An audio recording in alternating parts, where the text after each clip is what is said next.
Assalamualaikum warahmatullahi wabarakatuh. Jumpa kembali lagi bersama saya di channel Ngulik Sejarah. Di video kali ini saya akan kembali lagi membacakan suatu kisah misteri untuk kalian semua ya teman-teman. Yang kali ini berjudul Kantor Baru Angker Bekas Pesugihan. Cerita pada kali ini ditulis oleh Cerita Arwah. Nantinya kalian juga bisa mengunjungi tweet beliau secara langsung. Yuk, bagaimana ceritanya? Kita langsung saja menuju ke ceritanya. Mari kita simak ceritanya baik-baik. Persiapkan diri kalian.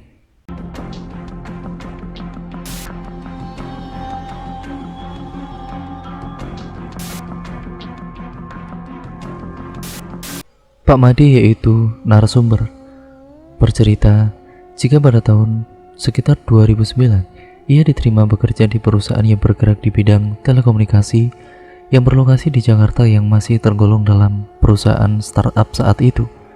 Singkat ceritanya, di tahun 2012, perusahaan tempat Pak Made ini semakin besar dan juga berkembang. Sebelumnya perusahaan itu hanya mampu menyewa satu unit ruko 2 lantai dan lama-kelamaan seiring berjalannya waktu, perusahaan tempat Pak Made ini sudah berhasil menyewa kembali satu unit ruko tambahan yang bersebelahan dengan ruko tempat Pak Made bekerja. Namun karena mengalami beberapa kendala efisiensi penempatan pekerja dan juga sebagainya, pemimpin perusahaan Pak Made ini memilih untuk sebaiknya tidak meneruskan sewa 2 unit ruko tersebut dan mencari ruko atau tempat kantor yang lain yang lebih besar serta memuat ataupun muat menampung seluruh karyawan yang bekerja di perusahaan itu. Setelah pindah kantor ke tempat yang baru, rupanya ada banyak masalah lain yang muncul dan juga hal-hal ganjil yang mulai dirasakan seluruh karyawan kantor tempat Pak Made bekerja. Lambat laun rahasia besar mulai terungkap tentang latar belakang kantor baru tersebut. Lantas bagaimana kelanjutan cerita dari Pak Made? Seperti biasanya, tanpa berlama-lama, kita mulai ke ceritanya ya teman-teman. Made yang saat itu baru lulus mengenyam pendidikan S1 di bagian teknik informatika, langsung mencari lowongan pekerjaan yang sesuai dengan pengalaman pendidikan formalnya. Berbekal nekat ijazah gelar S1, nyatanya Made cukup kesulitan mendapatkan pekerjaan yang diharapkan. Ia seringkali ditolak dengan alasan belum punya pengalaman kerja. Karena saat itu Made adalah orang perantau yang berasal dari Pulau Bali, Made tidak lantas patah semangat. Ia kemudian terus-menerus melamar pekerjaan walaupun tidak sesuai dengan bidangnya. Sebagai contoh, Made tidak hanya melamar menjadi IT di perusahaan-perusahaan, melainkan sebagai administrasi keuangan, administrasi gudang, maupun bagian HR. Rupanya hal itu membuahkan hasil baik bagi Made. Kegigihannya mencari pekerjaan berbuah manis manakala Made diterima bekerja di salah satu staf perusahaan startup di bidang telekomunikasi. Tahun 2009, Made resmi diterima menjadi staf pendistribusian pulsa dari agen menuju reseller atau konter-konter HP. Pekerjaan Made saat itu bisa dibilang mudah bagi Made lakukan seorang diri. Perlahan Made kemudian sudah mulai terbiasa dan juga beradaptasi dengan job desk-nya, walaupun seringkali ia harus pulang ke kosnya sampai malam hari karena menunggu cut off atau laporan closingan harian pendistribusian pulsa.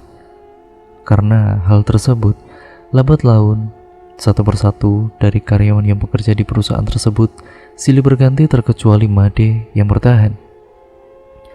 Sehingga ceritanya dari tahun ke tahun perusahaan tempat pekerja Made ini semakin besar dan juga ada peningkatan.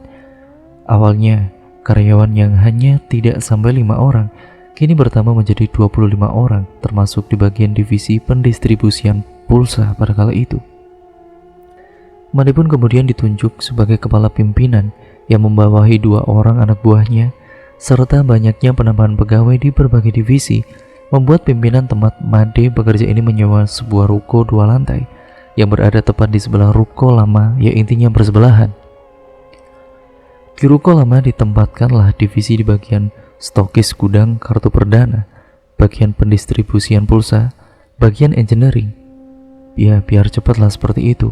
Dan juga di bagian QA. Sedangkan di bagian ruko yang baru adalah bagian administrasi keuangan, bagian audit, bagian HR, dan tempatnya si pemimpin perusahaan.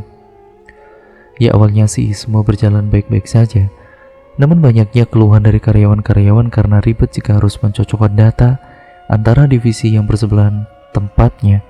Misalnya, contoh bagian gudang mau ke bagian admin keuangan untuk pencocokan data. Apalagi jika dalam keadaan urgent mereka menyarankan agar si pimpinan perusahaan ini mencari tempat lain yang muat menampung mereka semua dalam satu tempat ataupun tidak terpisah. Akhirnya di tahun 2012 si pemimpin perusahaan menyetujui masukan dari karyawannya dan memilih untuk menyewa kantor yang lebih besar dari kantor yang lama. Saat pindahan kantor dan juga pemasangan server, si pemimpin yang sebut saja namanya Pak Cokro ini meminta tolong Made untuk menginap di kantor baru tersebut. Pak Cokro juga menjanjikan uang bonus tambahan sebesar 70.000 per hari jika Made mau menginap di kantor baru selama pemasangan server berlangsung. Jadi teman-teman, aku jelasin ya. Tugas Pak Made ini saat itu sih sebenarnya hanya ngemandorin tukang aja sama engineering untuk pemasangan server di waktu malam hari supaya tidak salah. Karena kan Pak Made salah satu karyawan yang paling lama bekerja di perusahaan itu. Jadi ya bisa dibilang dipercayalah gitu sama pimpinannya.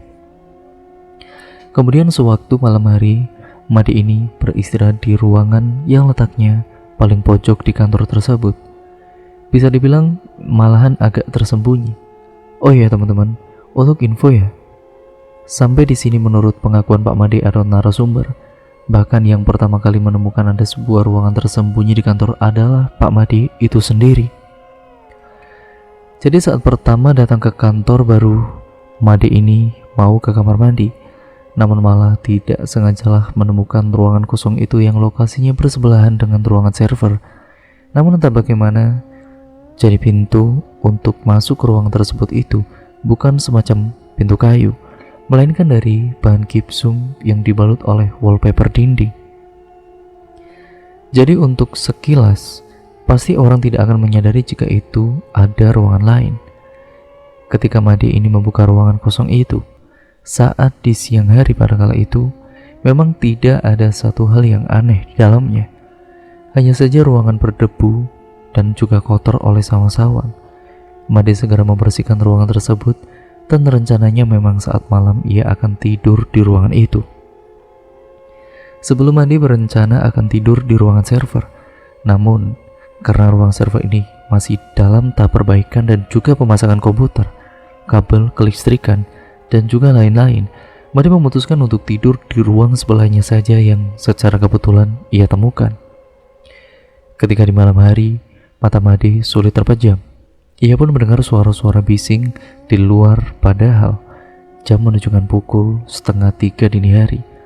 Made lalu mencoba mengirimkan pesan BBM kepada temannya Mas Muji, si engineering.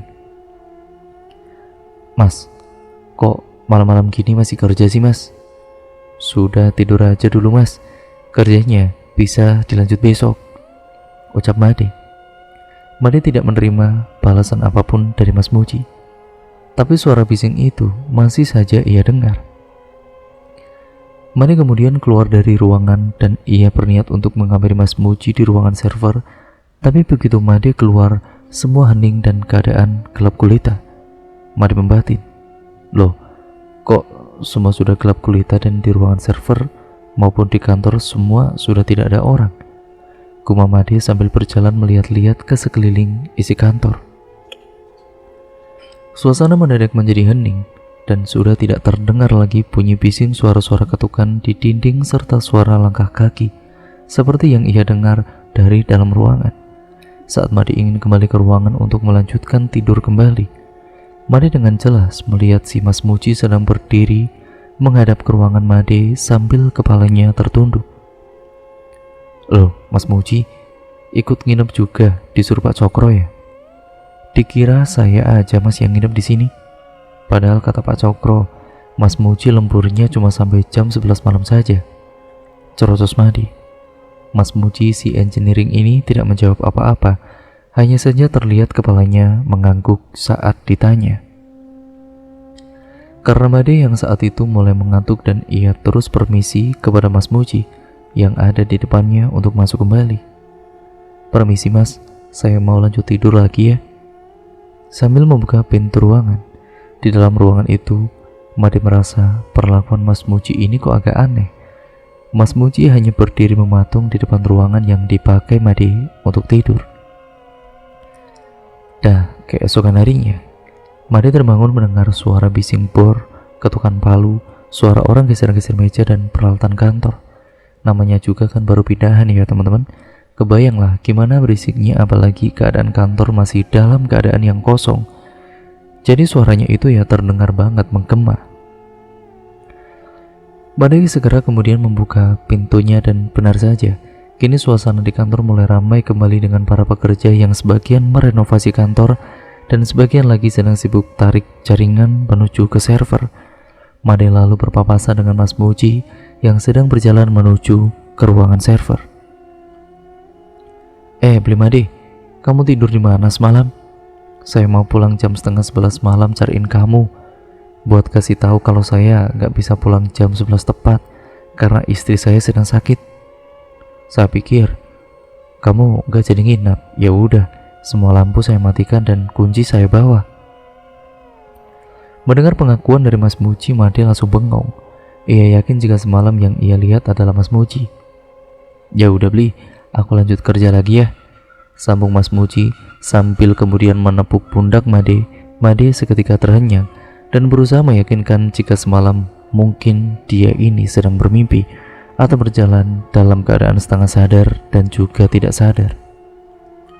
Setelah semua barang dari kantor lama berhasil dipindahkan ke kantor baru dan juga semua server sudah berjalan, para pegawai pun berantusias menempati kantor baru tersebut. Di dalam kantor itu pun kini terisi oleh 25 pegawai dari berbagai macam divisi yang sudah digabung menjadi satu. Dari 25 karyawan, 19 orang diantaranya beragama Muslim yang taat. Made yang merasa mengetahui ada sebuah ruangan kosong yang bisa dipakai untuk beribadah, kemudian memberitahukan kepada teman-teman kantornya jika ada ruang tersembunyi yang letaknya paling ujung atau sebelah server. "Mbak Selvi, Mas Nurdin." Ngomong-ngomong, Mbak Selvi ini kepala bagian keuangan ya teman-teman, sedangkan Mas Nurdin ini bagian HRD. "Tolong kasih tahu ya ke anak-anak lain kalau ada ruangan kosong yang bisa dipakai musola. Ruangannya sudah saya bersihkan kok Mbak. Mas, tinggal dipakai saja kalau mau menunaikan ibadah sholat," ucap Made memberitahukan. Nah, kebetulan biasanya kalau pas masuk jam sholat ini anak-anak di kantor yang beragama Muslim langsung gercep ambil air wudhu dan kemudian menunaikan ibadah sholat secara berkelompok bergantian. Tiba pukul 1 siang yang mana seharusnya sudah memasuki waktu zuhur, ada salah satu karyawati yang bernama Desi ini sempat menolak ajakan teman-temannya untuk sholat. "Des, yuk sholat dulu. Yang lain udah pada selesai tuh. Tinggal kita-kita aja yang belum," ajak Almira dan 2 teman lainnya.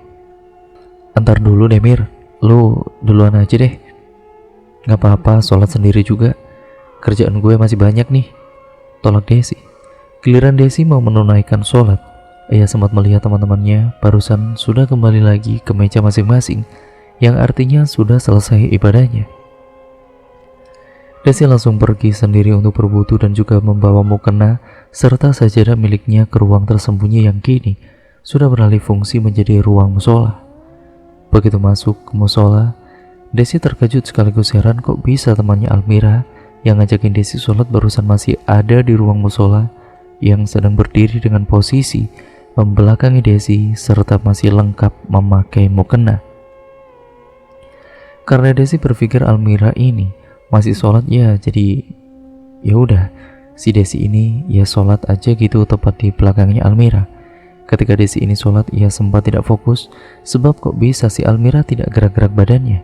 Yang Desi lihat Almira hanya berdiri mematung sambil membelakangi Desi dari sewaktu Desi ini masuk ke dalam ruangan itu.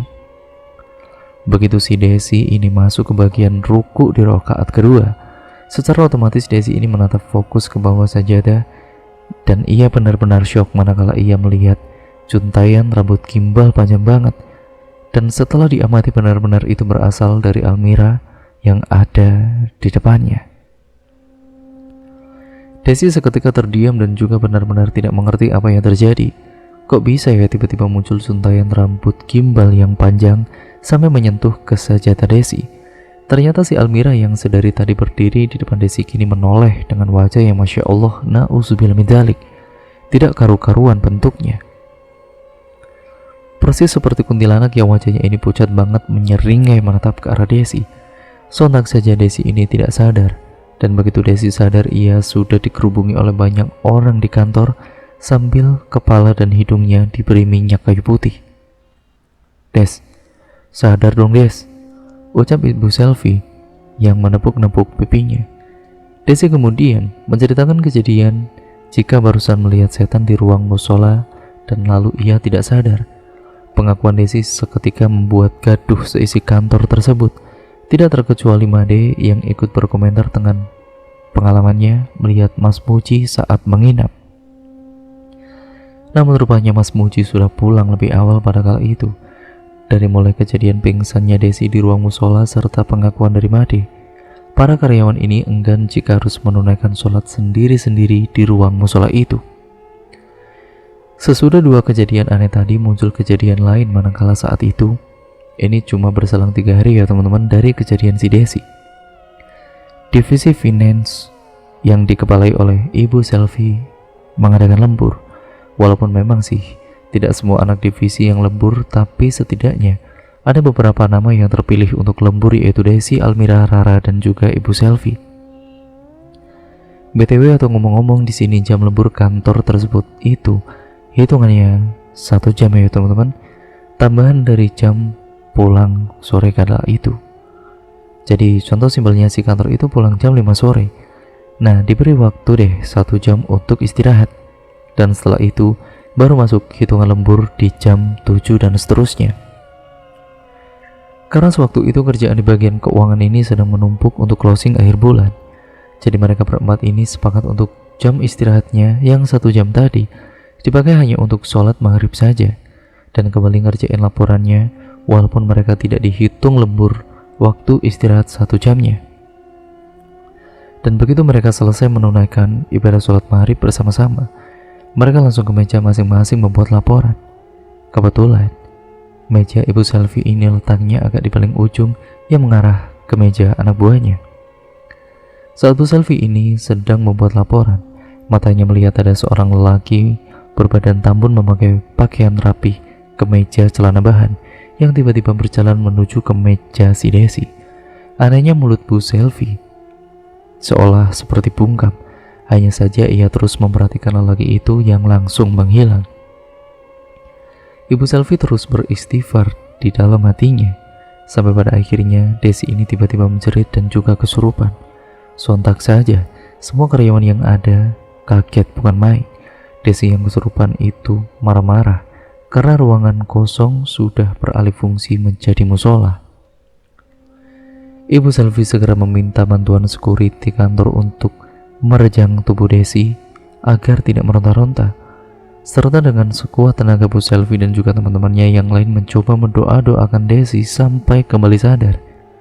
Sejak peristiwa aneh beruntun diputuskanlah untuk para karyawan diperbolehkan pulang jam 4:45 dan tidak ada bagian lembur.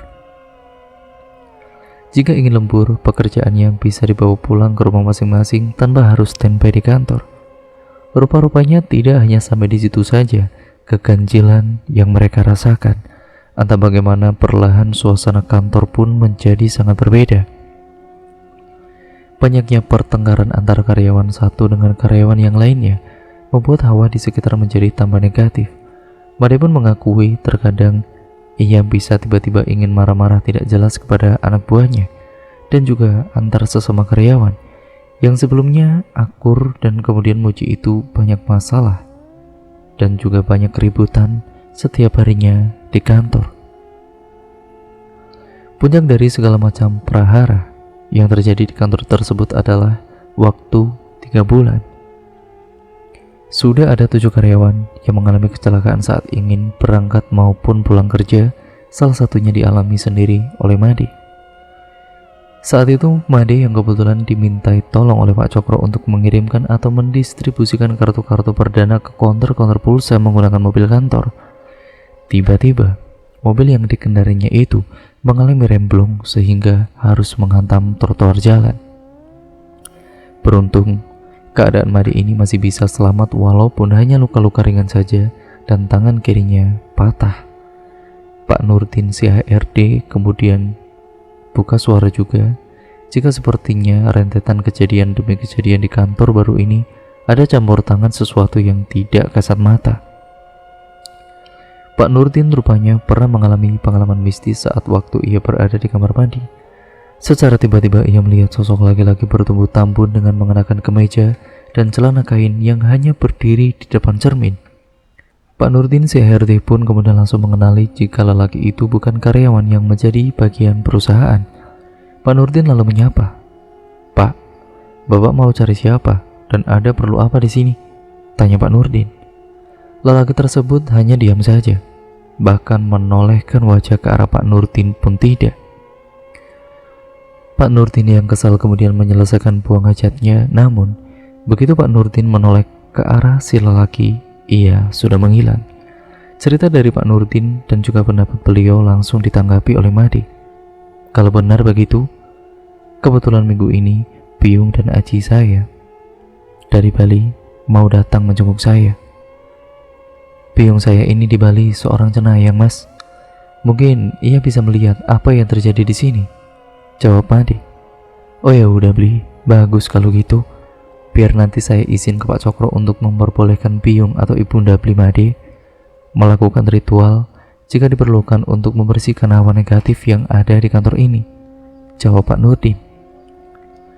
Keesokan harinya kebetulan Pak Cokro yang semenjak pindah ke kantor baru ini sering tidak hadir langsung segera ditemui oleh Pak Nurdin. Tanpa banyak basa-basi, Pak Nurdin, si kepala personalia itu, mengungkapkan semua keganjilan yang ada di kantor tersebut. Dari mulai kejadian aneh Made di hari pertama menginap di kantor, lalu Desi yang pingsan sampai dengan kesurupan, kejadian Ibu Selvi dan juga Pak Nurdin sendiri yang melihat sesosok pria tambun misterius tiba-tiba menghilang, para karyawan dan juga karyawati yang sering mengalami kecelakaan, sampai dengan pertengkaran di kantor yang seperti tidak ada habis-habisnya. Secara mengejutkan, ternyata Pak Cokro si pimpinan ikut memberikan pengakuan yang tidak kalah mencengangkannya. Loh, kok kejadiannya sama ya seperti yang saya rasakan di rumah?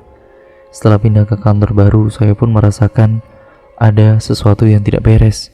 Makanya sejujurnya akhir-akhir ini saya jarang sekali masuk ke kantor, jawab dari Pak Cokro.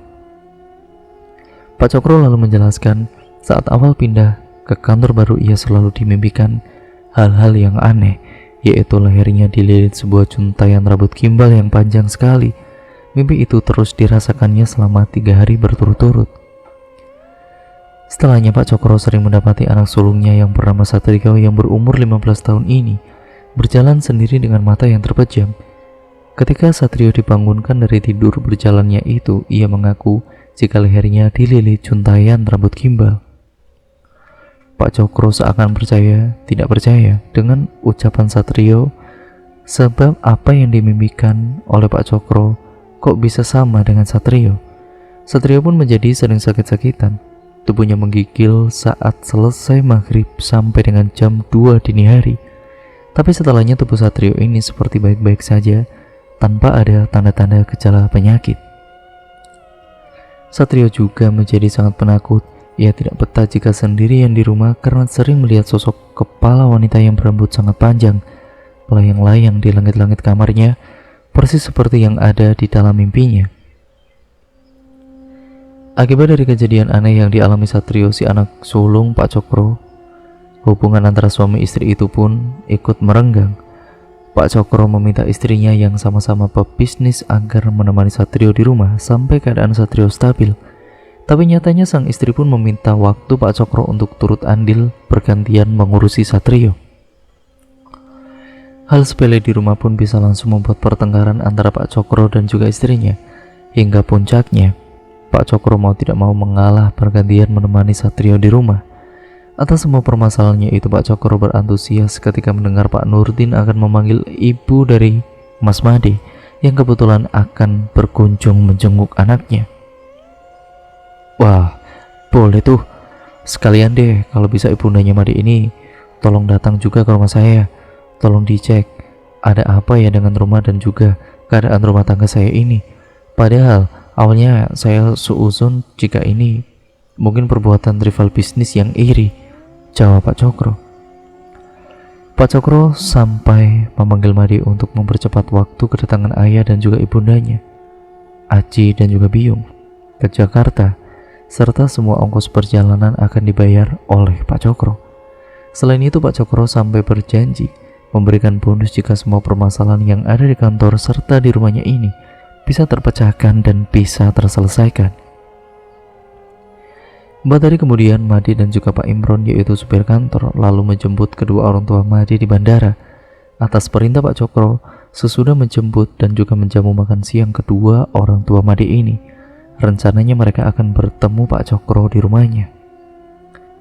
Begitu sampai di depan gerbang rumah Pak Cokro, Biung Niluh atau Ibu Niluh langsung menggeleng-gelengkan kepalanya. Rumah ini terisi aura gelap yang haus darah, ucapnya. Kedua orang tua Made lalu bertemu dan bersalaman dengan Pak Cokro. Pak Cokro pun segera mengutarakan permintaannya kepada Ibu Niluh untuk mencari tahu apa yang sebenarnya terjadi, baik di kantor ataupun di rumahnya akhir-akhir ini yang dianggap sangat janggal.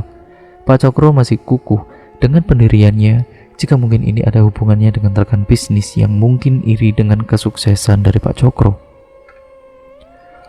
Bukan. Ini bukan sebuah santet kiriman, tapi ini adalah perjanjian lama dengan iblis yang belum terselesaikan, jawab Ibu Niluh dengan pasti. Ternyata beberapa hari sebelum datang ke Jakarta, Ibu Niluh ini sempat berkomunikasi dengan Made. Made diminta membawa 1 butir telur ayam yang sengaja disimpan di ruang musola. Saat di pagi hari, ketika telur itu sengaja dipecahkan oleh Made atas perintah ibunya, isi telur ayam itu seperti berwarna hitam dan juga bau busuk. Hal tersebut dianggap jika ada aura iblis yang sangat jahat yang sengaja ditanamkan untuk sebuah kepentingan yang secara simpelnya disebut dengan pesugihan. Pak Cokro sontak saja terkejut mendengar ucapan Ibu Made ini.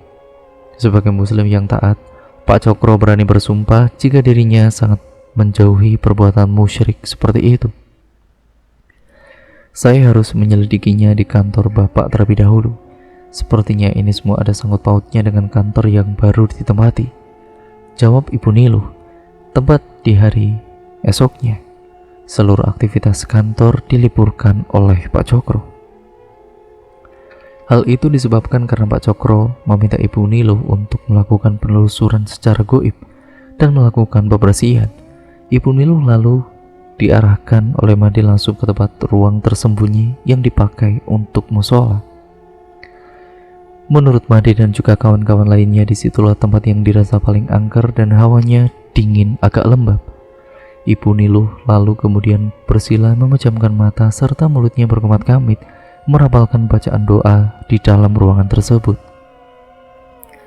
Hingga tidak lama kemudian terdengar suara ledakan yang entah dari mana sumbernya, namun hanya terdengar suaranya saja yang seperti petasan. Tidak hanya ada suara saja, namun kini muncul semerbak bau seperti kabel terbakar yang menyelubungi seluruh isi ruangan kantor. Ibu Niluh meminta agar anaknya yaitu Made serta para security yang ikut menyaksikan supaya segera pergi. Ibu Niluh pun berpesan kepada Pak Cokro jika sebaiknya pindah dan segera kosongkan saja kantor tersebut, sebab berdasarkan terawangan Ibu Niluh terlihat jika ada sesosok iblis wanita yang berambut panjang sekali dan mukanya sangat menyeramkan. Dipercaya kekuatan iblis itu sangat dahsyat karena berumur ratusan tahun. Si iblis meminta darah tumpal manusia sebagai perjanjian baru, dan pastinya iblis itu marah karena ruangan yang seharusnya digunakan untuk memberikan persembahan digunakan menjadi sebuah musola. Tidak ada pilihan lain bagi Pak Cokro. Akhirnya Pak Cokro pun mau tidak mau menuruti saran dari Ibu Niluh untuk segera pindah ke kantor yang lain, yang lokasinya kebetulan tidak jauh dari rumah Pak Cokro. Setelah pindah ke tempat yang baru, alhamdulillahnya baik keluarga Pak Cokro maupun seluruh karyawannya sudah tidak pernah lagi terkena hal-hal yang aneh. Terakhir sekedar info tambahan dari narasumber yaitu Madi. Jadi kantor yang baru disewa belum lama oleh Pak Cokro ini sebelumnya dipergunakan sebagai bank. Di tahun 1990, krisis moneter, usaha mendirikan bank itu tidak seribut saat ini perizinannya. Sehingga banyak rakyat dengan modal pas-pasan bisa membuat bank sendiri, serta usaha perbankan tersebut sangat amat menjanjikan keuntungannya. Usaha perbankan tersebut dari waktu ke waktu semakin menjamur dan karena semakin banyaknya saingan. Tak ayal para pemilik bank sama nekat melakukan perjanjian dengan iblis supaya bisa mendapat keuntungan cepat serta mendapatkan nasabah yang banyak. Tragis di tahun 1997 sampai tahun 1998 terjadi krisis moneter dan banyaknya perubahan kebijakan perbankan, sehingga mau tidak mau banyak bank-bank yang izinnya dianggap kurang layak harus ditutup dan mengalami kebangkrutan. Tidak terkecuali pimpinan bank tersebut yang ikut kolab. 4 tahun kemudian kantor bank yang telah kosong tersebut dibeli oleh pengusaha muda. Tapi aneh, belum ada 1 tahun perusahaan mulai beroperasi sementara terdengar kabar jika ada kejadian tragis pembunuhan sesama karyawannya di kantor. Latar belakang motif pembunuhan tersebut sampai kini masih belum diketahui pasti apa. Namun, menurut kesaksian dari si pembunuh itu, ia selalu dibisikkan untuk membunuh teman sekantornya itu. Dan ternyata karyawan yang terbunuh di kantor tersebut ciri-cirinya sama dengan sosok laki-laki misterius bertubuh tambun yang dilihat oleh Pak Nurdin serta Ibu Selvi. Setelah kejadian pembunuhan, kantor itu kembali tidak beroperasi selama beberapa tahun dan terisi kembali di tahun 2007. Dari tahun 2007 sampai 2012 entah berapa kali sudah berganti-ganti penyewa maupun kepemilikan, karena memang baik siang ataupun sore hari karyawan yang bekerja di kantor tersebut banyak mengalami gangguan spiritual, bahkan desas-desusnya sampai ada yang bunuh diri. Semua info yang didapat ini adalah dari salah satu security yang mengaku jika ayahnya dulu pernah bekerja sebagai OB di bank tersebut. Sang ayah percaya dan juga pernah bercerita jika memang di kantor tersebut ada sebuah ruangan yang hanya boleh dimasuki oleh si pimpinan saja. Dan di hari-hari tertentu, si pimpinan bank, ya ini rutin, membawa air kembang dan juga dupa yang lalu dibawa masuk ke dalam ruangan yang diduga itu adalah ruangan tersembunyi. Dan cerita pun akhirnya selesai sampai di sini ya teman-teman. Terima kasih untuk kalian semua yang sudah menyimak video kali ini. Jangan lupa untuk kalian like, komen, dan share video kali ini sebanyak-banyaknya agar kalian membantu channel ini berkembang menjadi channel yang jauh lebih baik lagi. Jangan lupa pula untuk kalian klik tombol subscribe serta nyalakan tombol lonceng notifikasinya agar kalian tidak ketinggalan video terbaru selanjutnya dari channel ini. Kurang lebihnya mohon maaf ya teman-teman apabila banyak salah kata ataupun narasi saya yang mungkin kurang jelas dalam membacakan narasi video pada kali ini. Sekian dan terima kasih, sampai berjumpa di video yang selanjutnya. Wassalamualaikum warahmatullahi wabarakatuh.